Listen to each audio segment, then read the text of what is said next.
No shot that's going to work on me, brother. So let me go ahead and break down the Phoenix Colossus defense versus this particular playstyle from Terran. Because the particular playstyle from Terran this game is a 3-Rex factory with no starport. And I think on paper, this build is exceptionally good against the Phoenix Colossus playstyle. And it's because Phoenix Colossus players do not properly identify and then tailor their army composition to deal with this. So, step 1 is identifying if they're doing a 2-gas build or not. I saw his command center start on the high ground with my probe scout, so I know that he's not doing a 2-gas opener. I know he made the CC before the extra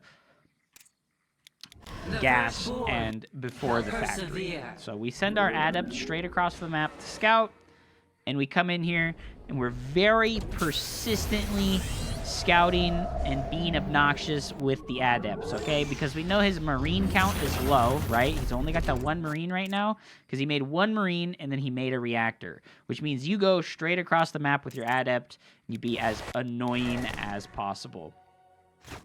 Likewise, with your very first Phoenix, this is also going to go straight across the map.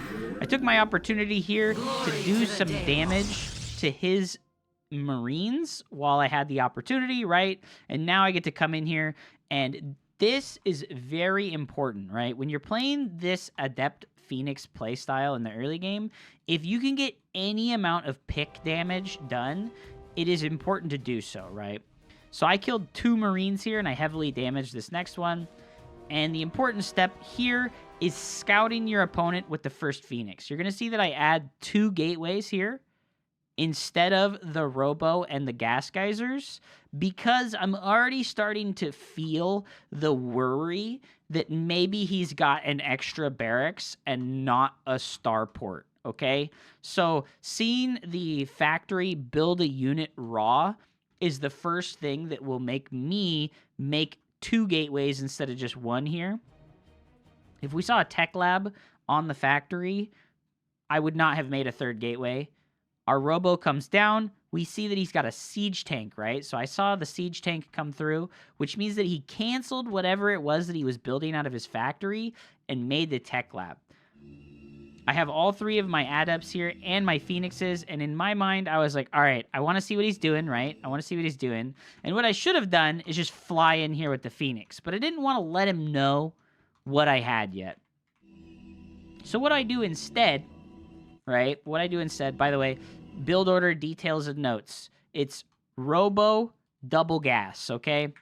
That's pretty important. So what I do here is I shade in with the adepts, and I take out a couple of Marines while I lift the tank. And unfortunately, the trade isn't that good, but I know exactly what he's doing right now, right? Because there's no way he could have this many Marines if he only had 1 barracks producing. So we know with absolute certainty, because of how high the Marine count was, that he has extra barracks producing right now. So I'm going to go ahead with the execution of how to defend against what I know is coming, which is certainly a bio tank push with some SCVs, right? I go in with the Phoenixes to scout, and I do finally confirm that it is 3-Rax factory.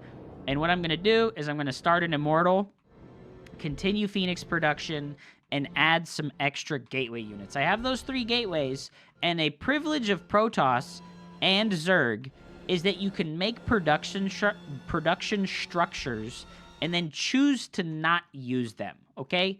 I can make these 3 gateways, and then I don't have to use them immediately. I can wait, and I can expand instead of making these 3 gateways. Like if I had scouted and it was 1-1-1, he had a tank, or he had a factory, a single barracks, and a single starport, I would have gone and taken my 3rd base instead. But because I know it's going to be this super heavy combat shield stim pack pressure, instead I delay my 3rd, I drop my Robo support bay for Colossus, but importantly, I'm making Immortals, and I'm going to make 2 Immortals and not just 1. The important thing to be doing with your Phoenixes at this juncture is to pick off these rallying units. You really want to kill the extra things that are coming across the map. You'll notice right now I've killed 11 units and he's killed 3, right? I lost those 3 adepts, but he's lost 3 workers and 7 marines. If this push had 7 more marines with it, it would be very scary. But because I was incredibly active with my phoenixes and I only took damage on him that I knew I could get away with, I was able to trim the strength of his push a lot. I get ready to take my 3rd base here, and right now I know that the only thing I need to do is defend this push.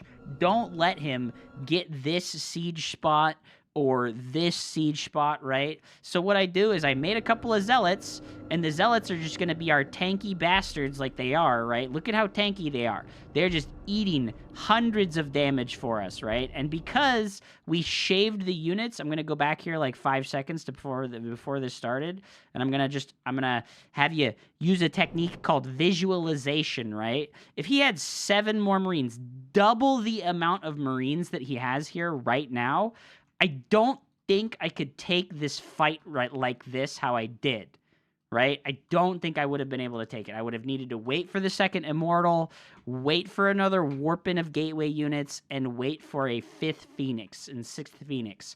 But because I did such a fantastic job with the Phoenixes earlier, which I'm not trying to sell you this as something easy to do. This is very difficult to use the Phoenixes like this, and people kind of like undersell how difficult it is to be active with your phoenixes and macro effectively. But I've done this a lot, and we end up slaughtering this push and chasing him all the way back home.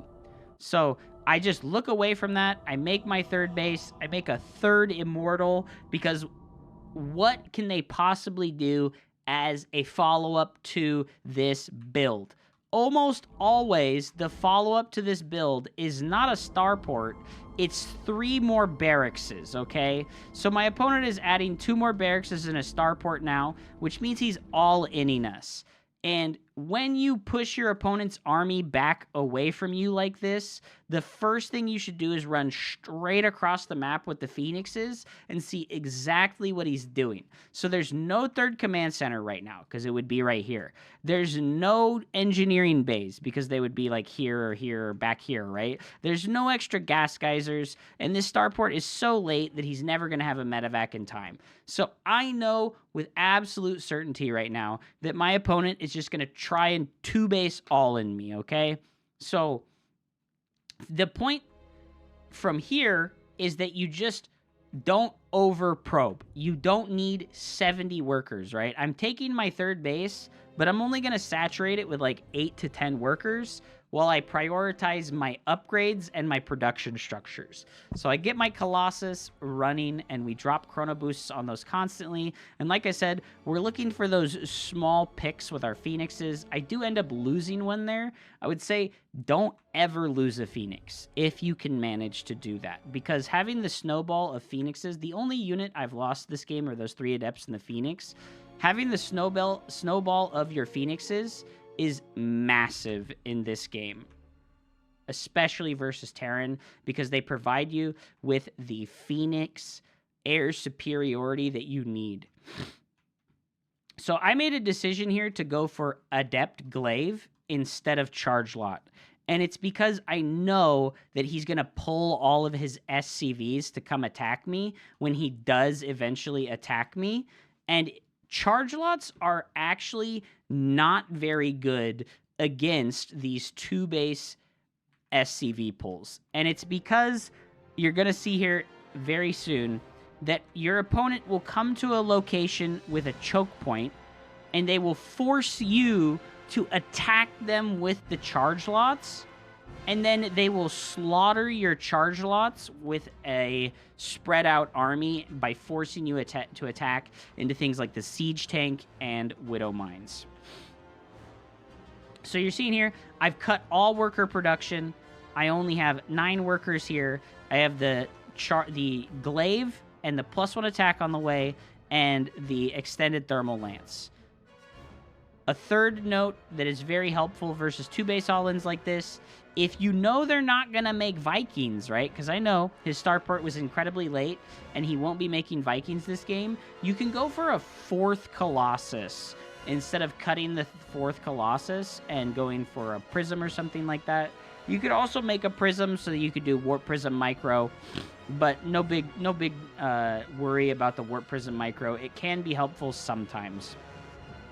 The big thing we're going to focus on here is that the adepts do not run directly into the enemy player's army. I'm going to fast forward here to when my opponent moves out. I did a really good job of keeping a unit on this side of the map to see if his army comes from this way, and keeping the Phoenixes on this side of the map to see if his army comes this way, right? Because if his army comes across the map and you're not aware of where it's setting up at, you're going to give him a lot of time to get all of his units sieged, and you really want to attack him before he's sieged up. So I have my army set up here. We're ahead in army supply versus a player 2-base all-in us because our early game defense was good. We're making 6 gateways. I didn't get to 8 gateways because I just didn't have enough time and money to drop down all of those extra production structures when I could have. But if you can get to 8 gateways, that's probably the best thing you can do. And then I'm going to show you here, this is what you do, right? We know he's here. We send the shades, right? We send the shades and we attack, move forward. And what does he do? He runs away. And then we cancel it, and our Colossus get the opportunity to blast him as we run in. And you're going to see here, my Phoenixes get sacrificed to the gods, the poor haggard Phoenixes get sacrificed to the gods, but they pull all the Widowmine fire, and look at that Widowmine shot. Look at how much damage that Widowmine shot did to his army. So this is what your Phoenixes are for later in the match, right?